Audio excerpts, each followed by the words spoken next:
d'être avec nous. Eh bien, elle est là. Elle va être ici. Oui, elle est là. Ouais. On la voit bien. Bonsoir. Salut Salut. Thomas. Ça Comment ça va? va? Ouais, Super. très bien. Je disais un petit peu, voilà, invité un petit peu spécial aujourd'hui, puisqu'on reçoit une ancienne joueuse professionnelle. Mais déjà, comment ça va? Quelle est ton actualité? Quoi de neuf? Bah écoute, ça va super. Ce week-end, j'ai organisé un tournoi masculin et féminin de pré-saison pour de la Prénat et National 3. C'était dans le 95, là où je travaille. Et c'était top. Top, top, top. Ouais. Ouais, on va Ouais. en parler bien sûr tout à l'heure dans la seconde partie. Ça fait partie des activités aussi que tu mènes de front depuis ta fin de carrière professionnelle. Je vais d'abord Exact. essayer rapidement, même si voilà, j'espère que vous avez bien assis, vous avez bien pris votre temps de te présenter un petit peu aux gens qui nous regardent parce qu'il y a beaucoup de choses à dire. N'hésitez pas surtout s'il y a des petits éléments auxquels je suis pas forcément pointu et très certain de me corriger bien sûr s'il y a des éléments à corriger. Donc Diana, ex-basketteuse internationale de 39 ans, Yes. franco-sénégalo-malienne, tu as les trois nationalités. Oui. Tu as fait une dizaine d'années dans le monde professionnel, avec notamment la participation aux Jeux Olympiques avec la sélection malienne en 2008, je le disais tout à l'heure aux personnes qui nous regardent, donc les Jeux Olympiques 2008 de Pékin, mais aussi au championnat du monde eh bien, en République tchèque 2 ans plus tard en 2010. Également par la suite médaillée aux Jeux africains en 2015. Maintenant, donc, depuis que tu as délaissé les baskets, tu as été notamment, pardon, assistante attachée de presse à la Fédé en 2005, quelque chose dont on parlera aussi peut-être. C'est Ouais. des cordes à ton arc et dans tout ce que tu as fait dans ta carrière. Diplômée aussi école de commerce, notamment spécialisée dans la communication, dans l'événementiel. Et puis, depuis quelques années maintenant, tu es dans le comité départemental du Val d'Oise des baskets au titre de manager général. On est pas mal. On est très bien. On est très C'est bien, on est très très, bien. très bien. Et Ouais. j'imagine qu'il y a beaucoup d'autres choses en plus à préciser, mais voilà, déjà quand on prend le temps de dire tout ça, c'est sûr que ça, toi aussi, j'imagine, ça te rappelle quelques souvenirs, forcément. Ouais, c'est clair que ça rappelle quelques souvenirs, sachant que bah, j'ai commencé le basket à Paris, j'ai bougé en province après. Ça a été une carrière en France, un peu à l'étranger avec l'équipe nationale. Ouais, c'est une carrière longue, pardon, riche, vraiment riche de belles rencontres. Non, je regrette rien. Franchement, je regrette Ouais. rien. Ouais. Des fois, tu te retournes un peu sur ce que tu as fait, je sais pas, en fouillant un petit peu l'armoire à trophées, je sais pas, en revoyant un petit peu des photos, des vidéos, il y a des moments où tu te dis, ah, c'est vraiment, j'ai vécu quand même des super moments. Oui, c'est clair. Après, on est toujours nostalgique parce que même si nous, enfin moi, je prends pas toujours le temps de regarder un peu en arrière, c'est les gens qui nous entourent et qui m'entourent, qui me disent, bah Diana, tu te rends compte, t'as fait les JO, c'est un truc incroyable. Et j'ai pris vraiment du temps hein, avant de réaliser réellement ce que c'était que d'aller aux JO. Alors, on sait, oui, c'est la plus grande compétition au monde qui existe, mais c'est quand tu reviens et que tu as le contre-coup et que les gens te disent, mais tu te rends compte de ce que tu as fait et où tu as été, que là, tu prends une claque. Et ça fait déjà 14 ans, mais encore aujourd'hui, les sentiments restent les mêmes. Ouais, c'est ça. On en parlera évidemment tout à l'heure plus en longueur des JO, mais voilà, j'imagine aussi c'est plus les gens qui te font peut-être réaliser, de te prendre conscience, parce que toi, évidemment, tu es pris dans le truc, la compétition, on a quand même envie de bien faire et tout C'est ça. ça, Mais après, quelques semaines après, on se dit, waouh, c'est peut-être les gens à côté nous font réaliser que c'est quand même un truc énorme, quoi. c'est ça. C'est vraiment Ouais. ça. Mm. Ouais. Je disais tout à l'heure, tu as raccroché les baskets. Pas totalement. La semaine dernière, tu étais du côté de Berlin, c'est ça?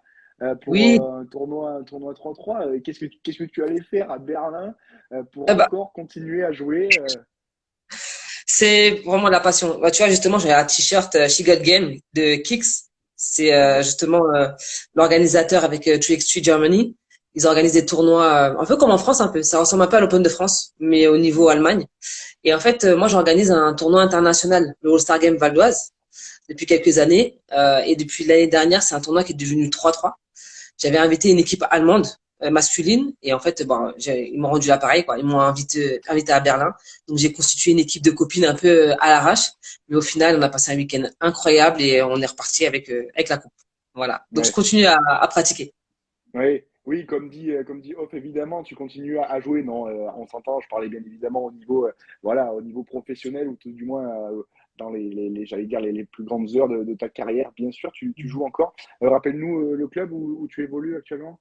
Alors maintenant je suis à Sarcelles, à Sarcelles, à ASSS, et on vient de monter en National 3. Donc, j'avais pas à la base signé pour repartir en National, refaire des trajets incroyables, mais on a un groupe juste dingue. Donc voilà, en un an, on est monté et j'ai re-signé. Ouais. Tu penses que c'est cette passion qui te guide encore malgré tout ce que tu as pu vivre et comme salle, comme ambiance, comme match, comme événement, c'est quand même Ça, toujours ouais, le jeu, le jeu, le jeu. totalement, ça part pas. C'est vraiment, c'est là, c'est dans les veines. Après, moi, j'ai la chance de pouvoir vivre de ma passion. Je suis général manager dans un comité de basket. Je vis non-stop basket, que ce soit au travail ou dans la vie professionnelle et personnelle. Ça reste du basket, donc ouais, la passion, elle reste parce que sans ça, j'aurais pas pu faire tout ce que je fais actuellement et tout ce que j'ai pu faire les années précédentes. Clairement, Ouais. toujours passionné. Justement, ouais, justement, tu disais, tu vis de ta passion. J'imagine dans les premières années aussi de ta carrière, jusqu'à aujourd'hui en 2022, tu as pu mesurer aussi des évolutions, j'imagine, majeures dans le développement de ce sport, particulièrement au féminin, évidemment. Mais voilà, c'est au début, ça n'a pas dû être comme c'est le cas aujourd'hui, c'est peut-être moins évident. Ah, c'est clair, c'était totalement on passait sous les radars. Alors moi, je viens de deux milieux, c'est-à-dire que j'ai grandi dans la street, donc le basket streetball pour s'imposer là-bas, c'était juste impossible, vraiment quasiment impossible. Donc moi, j'ai eu la chance d'avoir des grands frères de rue, on va dire, de street qui m'ont aidé à pouvoir aller sur les terrains, jouer et m'exprimer et surtout progresser.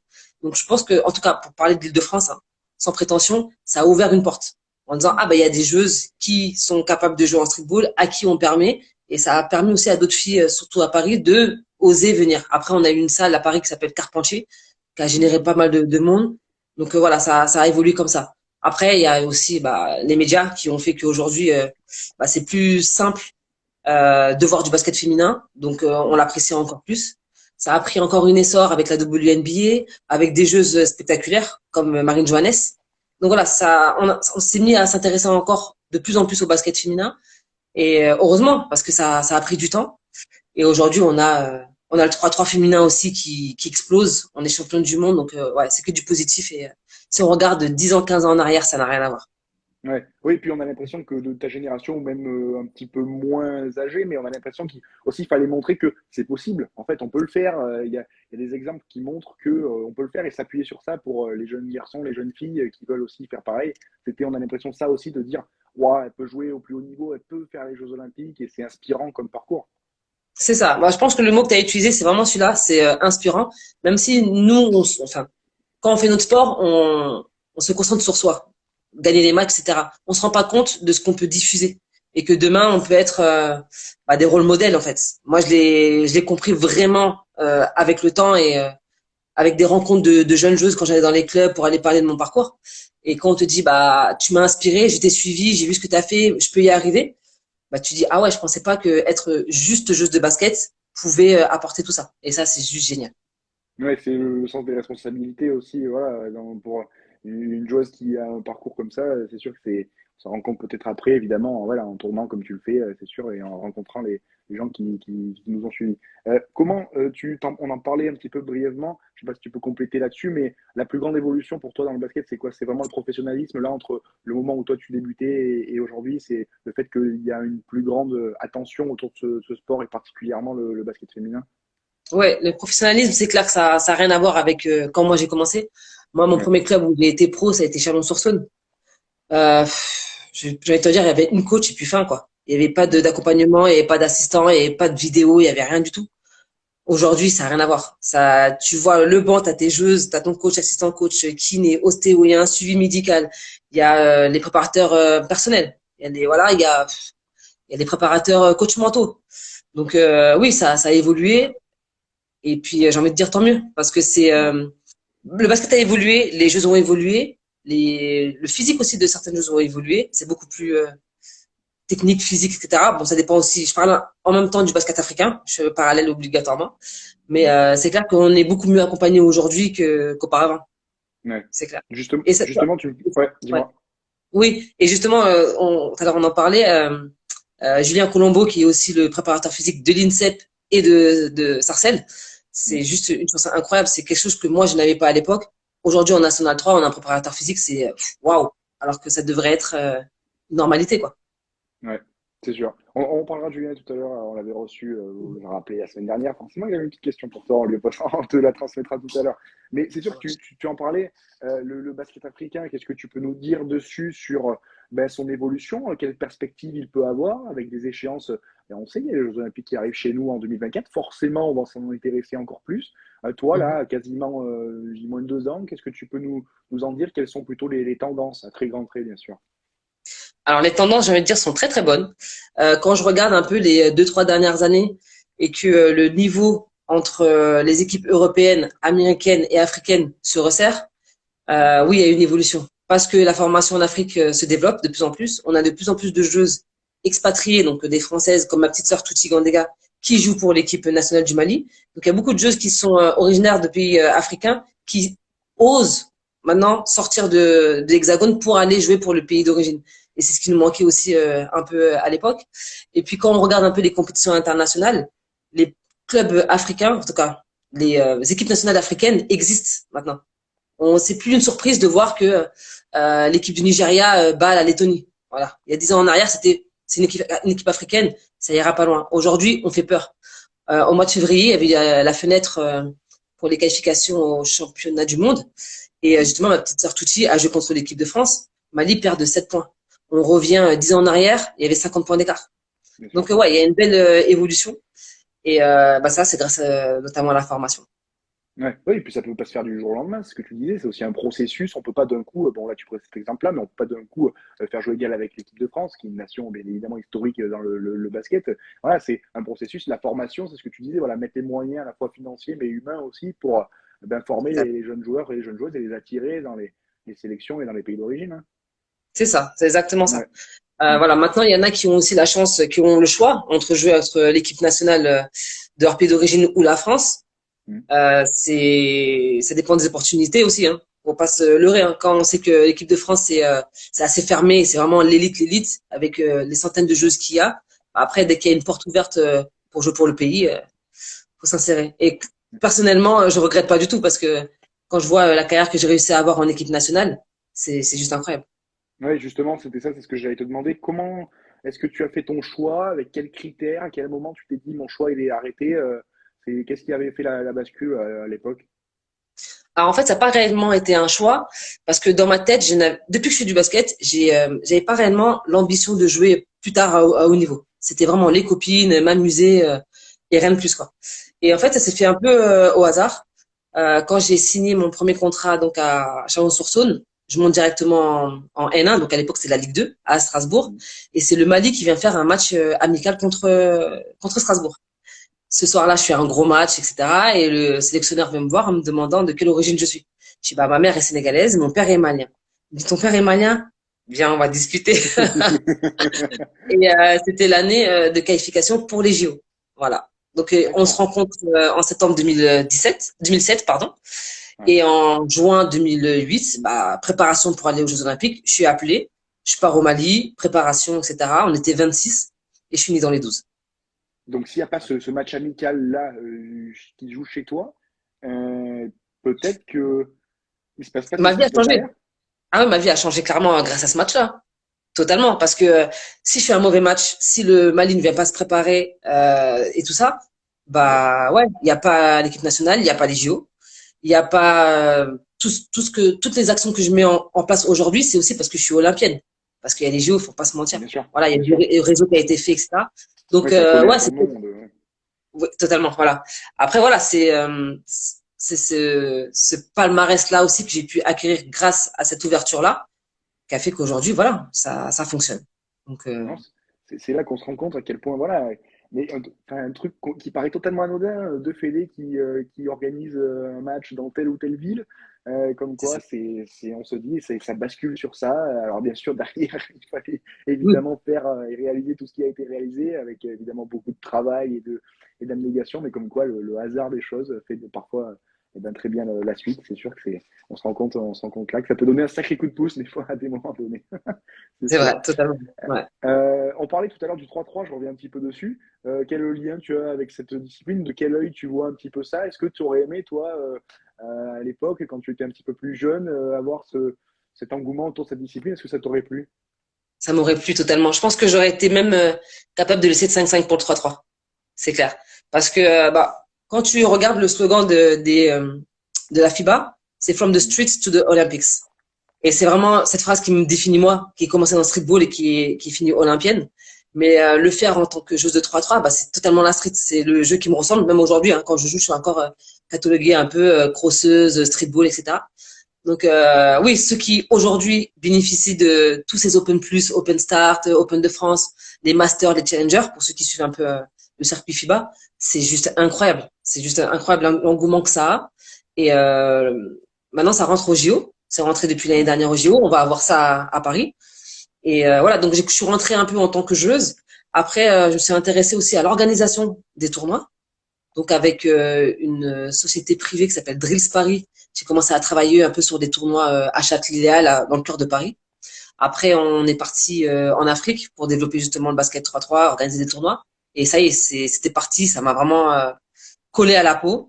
Et aujourd'hui, voilà, moi-même, j'organise avec le comité le All-Star Game, donc 3-3 international. Je continue à pratiquer. Tu as dit tout à l'heure, je suis partie à Berlin, donc ouais, c'est vraiment un kiff. Et ce qui est bien, c'est que ça se cumule avec le 5-5. C'est-à-dire que l'été se termine, je repars avec le 5-5. L'été commence, bah, je commence avec le 3-3. Ouais, je pense que alors la discipline et les organisations internationales ont pas forcément aussi doivent pour l'instant s'adapter à ce 5-5 s'ils veulent des joueurs et des joueuses, c'est sûr, pendant leur pause estivale, qui du coup n'en est pas une puisqu'ils viennent jouer C'est ça.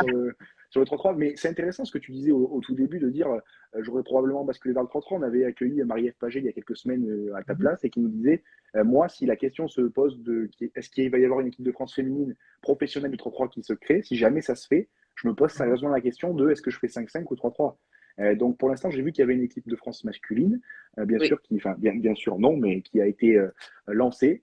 On espère Mhm. évidemment rapidement que ça sera fait aussi pour les femmes, mais c'est sûr que voilà, ce dilemme, c'est à gérer pour la suite de la carrière. Toi, ça n'a pas été ton cas, mais ça aurait pu. Ça aurait pu, ouais, ça aurait pu. Ouais. Après, ce qui est pour l'instant compliqué avec le 3-3 en France, parce que si on regarde vraiment ce qui se passe au niveau européen, la Serbie, Lettonie, Lituanie sont vraiment en avance, même les Pays-Bas, parce qu'ils ont une ligue masculine et féminine. En Russie, j'en parle même pas, c'est parti depuis des années. Nous, en France, on a des joueurs de 5-5 qui font le 3-3. Même là, quand tu vois l'équipe de France, enfin, il y a l'équipe de France et l'équipe professionnelle, donc 3x3 Paris, elle est Mhm. composée que de joueurs de 5-5. Donc, ils ont fait un sacrifice de laisser le 5-5 pour le 3-3, mais c'est pas encore aguerri. Les gars, ils sont en train de se connaître. Là, ils ont été dans le 95 chez moi ici pour faire un challenger. C'est les prémices, mais enfin, le temps que déjà la Ligue Pro se lance, que ça prenne, etc., MEP va devoir patienter un peu avant qu'il ne va falloir Ouais, patienter. c'est sûr. C'est sûr. Mais voilà, bien sûr, ça va de pair avec les performances, hein. On voit à quel point les équipes de France ont perfé, là, notamment sur la dernière Coupe du Monde. Voilà, c'est ce qu'il faut aussi pour, bah, d'une, faire connaître encore plus cette discipline et de deux, bah, inciter évidemment les institutions à mettre ce qu'il faut déjà d'un moyen financier et bien sûr structurel pour que ça fonctionne. Mais on imagine évidemment que les Jeux Olympiques dans 2 ans, là, ça va. Mais alors, on parle du 3-3, mais dans tous les autres sports, évidemment, là, on élargit, mais le 3-3, ça va être un boom exceptionnel pour cette discipline-là, et ça promet d'être, avec le public français, ça va être un engouement aussi incroyable, c'est sûr. C'est ça. En plus, on a la chance de faire à Paris avec Ouais. un emplacement juste incroyable. La dernière fois que Paris a accueilli un big événement, c'est la Coupe d'Europe, sous la Tour Eiffel. C'est le lieu, il est juste magique. Maintenant, on a la chance vraiment, vraiment d'avoir une équipe de France féminine hyper performante qui gagne. On est vraiment dans le top 3 mondial. Oui, je pense que là, le 3-3 va éclore rapidement dans les comités, dans les clubs. Les championnats vont se lancer. On va avoir pas mal de licenciés dans le 3-3. Et on va attendre avec impatience l'échéance 2024. Mais oui, c'est clair que le nombre de licenciés va exploser dans toutes les disciplines. Et tant Ouais, mieux pour le bien sûr. basket 3-3. Mm. Bien sûr, et c'est pas de refus, bien sûr. Toi, les Jeux Olympiques de Paris, d'ailleurs, c'est quelque chose, tu penses t'y investir, évidemment, c'est quasiment à la maison, voilà, j'imagine, il y a forcément ce désir d'être au cœur, au plus près de l'événement, quoi. C'est ça. Ah oui, ça c'est clair. Alors déjà, j'ai la chance d'avoir deux casquettes. C'est la première, être dans un comité de basket. Donc c'est déconcentré de la fédération. Donc logiquement, si on doit faire appel à des bénévoles ou autres, bah on passera par comité de ligue et fédé. Mm. Après, j'ai la casquette aussi d'être athlète Paris 2024, entrepreneur. Donc, en fait, pour expliquer assez rapidement, Paris 2024 accompagne des anciens sportifs de haut niveau ou actuels à mettre en place leurs projets professionnels ou des projets de solidarité, par exemple. Moi, aujourd'hui, avec ma petite sœur, on a créé une association pour organiser des camps de basket au Mali pour du basket féminin. Donc, en tant que Française et olympienne, je suis accompagnée pendant près d'un an par Paris 2024. Donc, j'ai déjà un petit pied un peu dans l'organisation. Et puis derrière, je me forme aussi au max sur le basket 3-3 pour participer aussi à l'organisation de la partie 3-3, peut-être pour les JO. Donc, on se forme, on croise les doigts. Ouais, c'est sûr. Mais c'est intéressant, tu vois, de parler de cet aspect qui n'est pas forcément hyper connu, mais c'est aussi, je pense, très symbolique et très important de la part de l'organisation voilà, de mettre en veille, j'allais dire, et de rester, de garder concernés ces anciens athlètes ou les personnes qui sont proches plus ou moins de Paris et de ce milieu-là. Et puis toi, forcément, voilà, ça te permet aussi de rester au cœur de l'événement. Et en tout cas, ben, on va suivre ça, bien sûr, avec attention. On parlait de l'équipe de France. Tu suis encore, j'imagine, comment tu vas me dire à quelle fréquence, mais assidûment ou pas, les performances des équipes de France ou même au-delà des championnats français? Alors, assidûment, pas trop, parce que avec ma vie et mes 10 casquettes différentes, c'est un peu compliqué. J'essaye au max, en fait, en regardant les réseaux sociaux. Voilà, je suis abonné à pas mal de médias basket, donc je vois les résultats et autres, mais me poser devant la télé et regarder les matchs, ça, c'est très, très, très compliqué. Ouais. Ouais. Tu es abonné au Média Basket, du coup, là, tu es abonné à Oui Basket. Oui. Maintenant, c'est voilà, c'est ce que je voulais entendre. Non, mais c'est sûr que voilà, c'est évidemment les équipes de France qui brillent. On l'a vu notamment eh bien, dimanche, si vous avez suivi à Courtrai pour l'équipe de France féminine qui eh bien, prépare sa Coupe du Monde en Australie dans une quinzaine de jours. On parlait tout à l'heure de l'une de tes casquettes donc, dans le département du Val d'Oise. Comment c'est venu ça, j'imagine, voilà, à force peut-être aussi avec les opportunités et tout ça, mais comment c'est venu cet engagement qui est quand même fort et qui est prenant pour quelqu'un comme toi dans ce département-là? Alors, c'est un département d'adoption, parce que moi, je suis vraiment titi parisienne, née, grandie, formée à Paris. Et j'avais signé un contrat de semi-pro à Franconville, en National 1. Et je suis restée là-bas pendant 6 ans. Et l'année où je suis arrivée à Franconville, je savais que pour le basket féminin, on le sait bien, hein, les salaires ne sont pas les mêmes que le basket masculin. Et en N1, vivre de ça, c'est très très compliqué. Donc, je suis tombée vraiment. Ma vie est basée sur beaucoup de hasard et de chance. Quand j'arrive à Franconville, je trouve une annonce sur le site du comité comme quoi ils recherchent un agent de développement qui avait mon profil, donc basket joueuse, diplômée d'un bac+5 et avec une grande sensibilité pour le développement du basket féminin. Je me suis dit, ah, l'annonce me correspond totalement. Donc, je passe entretien, je suis prise le lendemain, boum, on te prend, on te prend, on te prend. Et c'est comme ça que depuis 2010, j'ai posé mes valises dans le Val d'Oise et j'ai pu bouger. Et Voilà. tu bougera plus? Je pense que je bougerai plus. Je suis trop bien ici. J'adore ce département. Ouais. Bon, bah, très bien. Non, c'était intéressant de savoir aussi voilà, comment tu avais pris ces fonctions-là et à quel point tu prenais plaisir à les développer. Première séquence dans ce live, c'est la séquence le jour où. Alors, je vais te donner trois un petit peu événements, périodes de ta carrière ou de ta vie, tout simplement. Et tu vas me dire en quelques mots, bien évidemment, pas te rappeler le jour exact parce que ça sera pour certains pas possible. Mais voilà, qu'est-ce que ça t'inspire quand on te rappelle ces moments-là. Le Okay. jour où tu t'engages pour le développement donc social et économique en Afrique grâce au sport, parce que c'est aussi important de le préciser dans ton engagement. Comment ça commence ça? Ça commence comment? Bah, ça commence de manière progressive et un peu par hasard aussi, parce que j'avais une amie qui avait besoin de l'eau pour son association. Donc moi, ce que je faisais, c'est que je demandais à chaque fois à mon entourage, notamment à mon travail, est-ce qu'il y a possibilité de récupérer les maillots, les shorts, les ballons qui traînent. Et puis à un moment, je me suis dit, c'est bien de donner en one shot, mais pourquoi pas moi-même participer? Donc c'est comme ça que je suis rentrée, j'ai intégré ma première association de solidarité internationale et c'est parti comme ça. Et en fait, c'est vraiment la gifle, clairement la gifle. Quand tu prends ton avion, tu vas en Afrique et pourtant depuis que je suis gosse, hein, je vais au Sénégal ou au Mali. Mais là, quand tu y vas, pas pour chiller, pas pour les vacances, mais pour aider, tu dis il y a quelque chose à faire et pour moi c'est tellement facile de le faire, pourquoi ne pas le faire en fait. Et c'est à partir de là que je me suis dit bah je vais m'engager réellement, que ce soit pour une asso ou plusieurs. Et ben dans ce cas-là, dès que je donnerai. Et c'est là que en fait depuis ce jour-là, à chaque fois qu'une asso me sollicite, si je peux, je fais. Si je peux même me déplacer, je me déplace pendant une semaine, 2 semaines. Et puis voilà, on va sur une école et on rénove l'école. On va sur un camp de basket et on met en place un stage pendant une semaine. On va dans un orphelinat et on amène du matériel. Voilà, c'est donner de son temps, utiliser son réseau pour d'autres. Et depuis ce jour-là, ça m'a vraiment pas lâché quoi. Je sais pas d'où ça vient, mais en tout cas, c'est resté. Mais il y a cette volonté aussi, voilà, de voir peut-être aussi que ce que tu apportes, ça a des effets concrets sur la vie de pas mal de personnes. C'est aussi, bien sûr, voilà, ça donne encore plus d'espoir d'envie, j'imagine, de continuer quand on voit qu'il y a des choses qui se créent matériellement, mais c'est tout. Ça peut C'est paraître vrai. insignifiant, mais voilà, qu'il y a des choses se concrétisent, ça pousse aussi à continuer à s'investir là-dedans. Non, c'est vrai. C'est totalement ça. Parce que souvent, il y en a qui pensent que quand tu es sportif de haut niveau, et il y en a qui le font aussi, hein, c'est juste donner son image. Voilà, tu fais Ouais, une petite pub, un petit post, etc. Pour moi, ça, c'est pas réellement de l'engagement.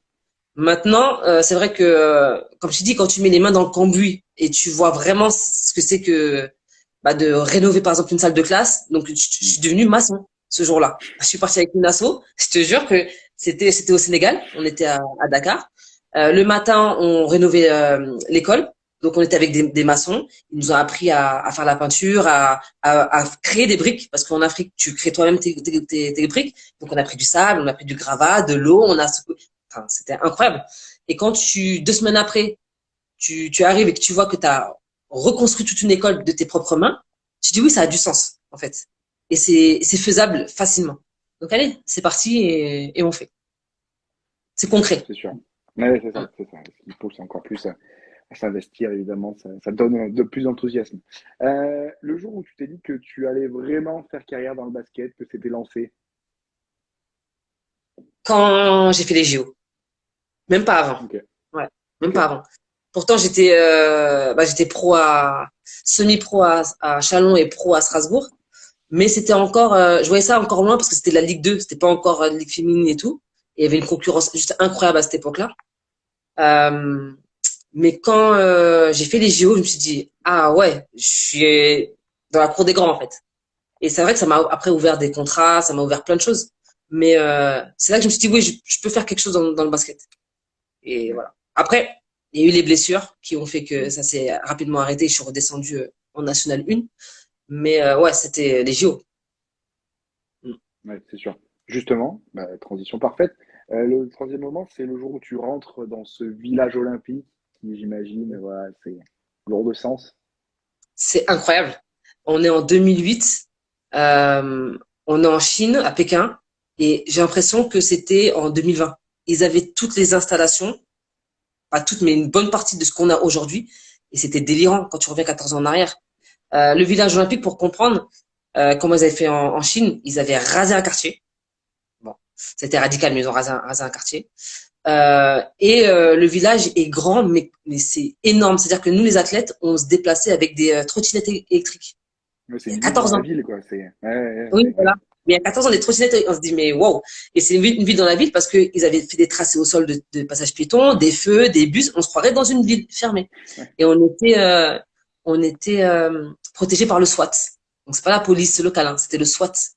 Mais c'est incroyable. Tu es dans une bulle et c'est là que tu comprends réellement que t'as passé un cap. C'est que tu tournes à gauche, comment ça s'appelle, Usain Bolt qui est dans la tour d'à côté. Et on était dans la tour qui était à côté des Argentins. Donc on avait Ginobili qu'on voyait chaque matin. Enfin c'était délirant quoi. On allait manger au McDo parce que dans le village olympique, il y a la restauration qui est ouverte H24 et on avait tout en fait, McDo, halal, kasher, etc. Et on rencontrait l'équipe américaine à ce moment-là parce que eux ne venaient au village que pour manger au McDo. Voilà. Oui, Donc forcément. les States quoi. Donc t'as Carmelo avec Dwayne Wade et Chris Bosh qui sont là en train de commander leur McDo et t'es à côté d'eux quoi. Je me dis waouh c'est ouais t'es dans un autre univers, Ouais, c'est incroyable. Donc ouais. là ouais tu réalises que tu passes à un autre niveau. Ouais. Justement, tu as pu, on sait souvent qu'il voilà, il y a des athlètes qui ont des souvenirs ou des moments un petit peu marquants. Il y avait Marjorie Carpréau, l'ancienne internationale de pêche, qui nous avait dit, j'avais rencontré Djokovic, on avait fait des photos, tout ça, dans le village olympique. Toi, est-ce que tu as pu faire des rencontres ou voilà, des petits moments sympas partagés avec des athlètes dans le village? Ouais, dans le village, en fait, la chance qu'on a, c'est que quand tu es basketteur, on a un espace athlète basket. C'est-à-dire que bon, on a accès à tous les matchs de basket. Et surtout, nous, on voyait, on croisait souvent les États-Unis, donc on allait voir les matchs des filles. Et en fait, l'obligation là, sur le moment, c'est quand l'équipe nationale des États-Unis filles jouait, les garçons étaient obligés de venir voir les filles. Donc on avait toujours l'équipe nationale au complet, qui était toujours là. Donc on avait Kobe, j'ai rencontré Kobe la première fois à ce moment-là, donc il était juste à un siège derrière moi, t'imagines? Donc à l'époque on n'avait pas le téléphone portable pour faire des photos, j'avais le Kodak là, donc j'ai fait Ah une ouais. petite photo comme ça, un Tu peu l'as à encore, l'arrache. j'imagine? J'ai encore, oui, elle est sur mon Ouais. Facebook, elle est disponible. Et sinon, Dwight Howard, c'était une belle rencontre aussi. Parce qu'en fait, sur ces JO-là, quand tu arrives, on te donne ton accréditation, que Mm. tu gardes, parce que si tu la perds, tu peux aller nulle part. Et surtout, on te donne enfin, plusieurs pins de ton pays. Et c'est pareil pour tout le monde. Et en fait, Dwight Howard faisait la collection de tous les pins de tous les pays qu'il pouvait rencontrer. Et comme le Mali ne l'avait pas, et j'étais juste devant lui, il me tape sur l'épaule, il me dit en anglais, bah excuse-moi, t'es de quel pays? Je suis Mali. Il me dit ah Mali, etc. Il regarde, il dit, j'ai pas le pins du Mali. Vas-y, viens, on fait un échange. Donc on a échangé nos pins, et aujourd'hui sur mon accred, j'ai le pins de Dwight Howard avec d'autres sportifs de d'autres pays, mais c'est un truc, c'est un moment, enfin, c'est Dwight Howard qui te dit, hey Miss, viens, on échange, on discute. Enfin, c'est un joueur NBA à l'époque, c'est incroyable. Tu vis des moments juste dingues, quoi. Après, ouais, plein d'athlètes aussi que tu croises, que tu vois à la télé, qui sont là en train de manger à côté de toi. Ouais, tu passes, c'est une autre dimension, quoi. Ouais, c'est les Jeux Olympiques, j'allais dire, voilà, dans toute leur splendeur et toutes les anecdotes et tous les moments de vie que les athlètes ont la chance de vivre, c'est sûr. C'est Et ça. justement, qu'est-ce que tu gardes? Bon, il y a les anecdotes comme ça, mais 14 ans après, qu'est-ce que tu gardes en premier ou qu'est-ce que tu gardes de cette aventure olympique à Pékin? Alors, moi, c'est beaucoup de fierté. Ça, c'est vraiment, c'est normal. Quand tu fais les JO et qu'à la base, t'es qu'une joueuse de Ligue 2, tu te dis, mais c'est un truc que je ferai jamais dans ma vie et t'y es.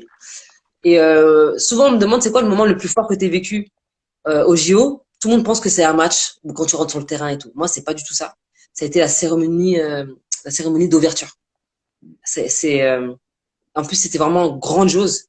Et surtout, quand tu entres avec tous les autres athlètes et tu dis, il y a le monde entier à ce moment-là qui me regarde, j'ai ma famille qui me regarde, j'ai mon club qui me regarde, j'ai mon quartier qui me regarde, et t'as une émotion qui monte. Bah, en fait, toutes les filles de l'équipe nationale du Mali, on a tout pleuré. Carrément, on a pleuré parce que c'était dingue. On s'est dit, c'était peut-être la seule et unique fois qu'on ferait des JO, et ouais, c'est incroyable comme sentiment. Plus que de rentrer sur le terrain à ce moment-là. Ouais. Ouais, puis en plus, t'avais pas, enfin, l'avantage ou l'inconvénient, je sais pas, mais d'avoir les téléphones, donc tu profitais encore plus et tu faisais, comme on dit, plein de photos, plein de vidéos avec tes yeux, tout simplement, et pour garder tout en mémoire. Ça avait aussi c'est quasiment, j'allais dire une autre époque, mais voilà, c'était complètement différent aussi. C'est ça, ouais. C'est vrai que là, quand tu regardes les jeux à la télé, les athlètes sont Ouais. tous mode selfie, ils rentrent avec leur téléphone et tout. Nous, non, comme tu as dit, on rentre et on vit le moment, mais pleinement. Et c'est peut-être pour ça que bah, je l'ai ressenti comme ça et qu'aujourd'hui encore, 14 ans après, rien que quand j'en parle, c'est fort, quoi. Alors que peut-être que j'aurais pas vécu de la même manière si j'avais vécu là en 2000 ou en 2024 avec, bah, je vais pas dire la facilité, mais faire les JO quand même à cette époque-là, c'était vraiment fermé et compliqué, quoi. Mm. C'est sûr, Voilà. c'est sûr. Mais en tout cas, voilà, c'est un petit échantillon de peut-être ce que vont vivre aussi les athlètes, tous les athlètes français qui vont. Ça va être complètement autre chose en plus à domicile, mais en 2024, ça promet des événements et surtout des émotions assez extraordinaires en tout cas, et ça se profile de plus en plus. Ouais. Deuxième séquence dans ce live, alors c'est la séquence chit-chat, c'est-à-dire que j'ai deux propositions à te donner et une réponse sèche et rapide de ta part. Voilà, pour Ok. soit en savoir un peu plus sur toi, soit avoir une ou deux infos supplémentaires. Tu préfères l'entraînement le matin ou l'entraînement le soir? Le soir. Le soir. Séance vidéo ou séance tactique? Vidéo. Vidéo. France, Mali ou Sénégal? Oh, Mali. Mali, ok, ok. Coaché ou arbitré? Coaché. Ok. Chaussure gauche ou chaussure droite en premier? Droite. Toujours. Droite. Ok, superstition, superstition. Ouais, c'est vrai. Ouais. Shoot décisif ou l'extra passe? Ah, shoot décisif. Être clutch, c'est sympa. Ouais. Sarah Michel ou Gabby Williams? Gabi Williams. Gabby Williams. Ah, Ok. j'adore. Tigua Deguena ou le Yassad Poulet? Ah, t'es dur! Il y a sa poulet. Il y a Ah, sa bon, poulet. ça va. On est Ouais. clean quand même. Howard ou Kobe? Kobe. Kobe, quand Kobe. même. Ouais. Malgré le pins avec Malgré Howard. le pin, Kobe. Ok. Ouais. Bon, et Yassad Poulet alors? Tu expliques un peu? Alors, yassa poulet, c'est un plat typiquement sénégalais qui fait à base de riz blanc, sauce oignon, olive et bah, du poulet mariné. Et c'est la spécialité voilà, de Dakar. Donc Ouais. là, tu parles de yassa poulet tout de suite, ça me fait. Forcément, forcément. Ouais, Bon, mais voilà ouais. pour cette petite séquence. Tu en parlais tout à l'heure, il y a la petite sœur, Touti, qui joue en France, à Nantes, c'est ça, si je me trompe pas? Elle était à Nantes. Elle était à Nantes. Après, donc elle a signé à Aulnoy. Ok, oh non. Ah oui, bah, donc pas très Pas loin, loin ouais, de chez dans le toi, dans le Loiret. Nord. Ouais, Pas loin, effectivement. Bon, qu'est-ce que tu peux nous dire sur la petite sœur? Elle marche un peu dans tes pas ou alors, voilà, où est-ce qu'elle c'est en est? ça. Alors Touti, oui, elle marche dans mes pas. Moi, j'ai eu la chance de la coacher quand elle était toute petite. Elle avait 12 ans dans son premier club. Elle a pris mes numéros quand elle a commencé le basket. Quand j'ai quitté l'équipe nationale, elle a récupéré mon poste 2 ans après. C'est quelqu'un qui est inspirante. Elle dit que je l'inspire, mais c'est elle qui inspire. C'est une fille géniale qui rayonne, qui a une carrière aussi incroyable. Elle a été meilleure meneuse d'Afrique il y a 2 ans. Là, elle s'envole aussi en Australie pour la Coupe du Monde. Donc, on va la voir aussi. Donc, là, pour le coup, je vais me poser, regarder l'équipe de France et l'équipe du Mali. Donc, C'est ça, ça. c'est génial aussi. Voilà. Et puis, voilà, elle fait son bout de chemin. Elle a été longtemps en Ligue féminine, elle a été formée à Mondeville. Elle a fait de l'Eurocup, elle a fait de l'Euroleague. Non, elle a aussi vécu pas mal de belles choses. Et je suis contente pour elle parce que c'est sa première compétition internationale officielle. Donc, on espère pas de blessure et voilà, qu'elle kiffe. Ouais, puis aussi, elle va avoir la chance de profiter de ton expérience aussi pour appréhender la chose et peut-être voilà, avoir deux, trois tips pour mieux gérer ça. C'est quand même pour elle un luxe, j'imagine, voilà, au quotidien. C'est ça. Après, on est hyper proches. On s'est au téléphone tous les jours, vraiment quasiment tous les jours. Donc oui, après c'est quelqu'un qui accepte bien la critique, qui aime être conseillé, qui est à l'écoute. Donc je pense que quand elle va prendre l'avion pour l'Australie, on va s'appeler plusieurs fois par jour. Carrément, c'est sûr. Ouais. On parlait tout à l'heure de tes multiples casquettes, évidemment. Quels sont tes prochains projets? Est-ce que c'est d'abord consolider et encore développer ce que tu as, ou alors est-ce que tu as d'autres idées pour la suite? Alors, il y a pas mal de choses qui arrivent, mais pour l'instant c'est en projet, donc je vais pas trop en parler, surtout que c'est à l'étranger. Ok. Là, dans 2 semaines, je pars au Maroc, à Fès, pour faire un stage de basket. Donc je coachais des jeunes. Donc c'est la 2e année où je suis invitée. Après, je pars aussi au Sénégal pour Paris 2024, dont je t'en avais parlé tout à l'heure, Ouais. en tant qu'auto-entrepreneur. Et après, mon prochain projet basket en France, c'est le All-Star Game Val d'Oise 3-3, voilà, qui aura lieu le 17 décembre à Argenteuil, où on aura 9 équipes, donc 6 équipes masculines et 3 féminines, dont l'équipe de France masculine et féminine, 3-3. Voilà. Ça a été vu avec Génial. Karim Souchui, donc un beau plateau. Ouais, carrément. Et on invite évidemment toutes celles et ceux qui seront ou qui sont dans la région parisienne, là, à la mi-décembre, le 17, bah, évidemment, à passer faire un tour parce que ça promet beaucoup, comme tu le disais, un beau plateau, puis une Ouais. organisatrice au top. Alors en plus, évidemment, faut y aller, quoi. Merci. Hein, franchement.